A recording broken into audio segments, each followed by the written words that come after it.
হয়েছিল ঊর্ধ্ব ঋষির কন্যা এবং দুর্বাসা মুনির বউ ছিল এই কলা গাছ। এই কলা গাছ দুর্বাসা মুনির সংসারে প্রতিদিন অশান্তি করত।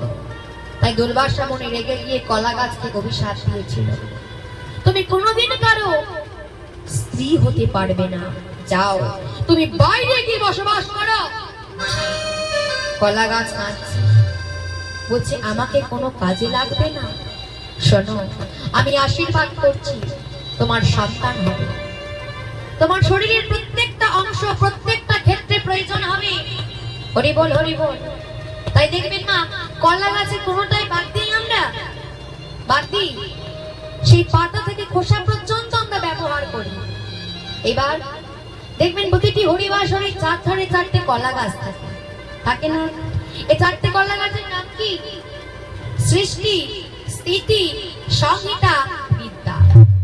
দেখবেন চারটে কাদার ডালা থাকে, থাকে না? এটাকে চারটি বেদ, ঋক, সাম, যজু, অথর্ব। আর কি থাকে? পাঁচটা ঘর থাকে। এই পাঁচটা ঘর কি? আমাদের পাঁচটা পথ। আমাদের পাঁচটা পথ কি? শিব মন্ত্র, কালী মন্ত্র, বিষ্ণু মন্ত্র, গণেশ মন্ত্র, সূর্য মন্ত্র। আর কি থাকে?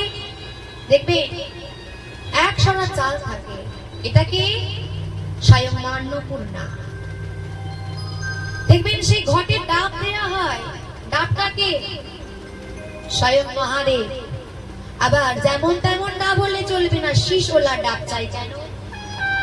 কারণ ওই শীষটা হলো মহাদেবের ছোটা, তাই শীষ ওলা ডাব চাই। আর কি থাকে?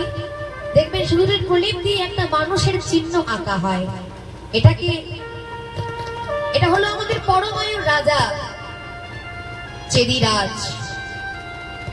আর কি থাকে? চারটে কঞ্চি থাকে, ওই চারটে কঞ্চিতে 12টি তাল পাতা থাকে। এটা কারা? ওই যে আমার বৃন্দাবনী আমার গোবিন্দের 12 জন সখা ছিল, শ্রীরাম, সুদাম, বসুদাম। সেই 12 জন সখা হলো ওই 12টি তাল পাতা। আর কি থাকে? 9 তারের লাল সুতো থাকে, দেখবেন থাকে তো? এই 9 তারের লাল সুতোকে আমাদের নববিধা ভক্তি কি?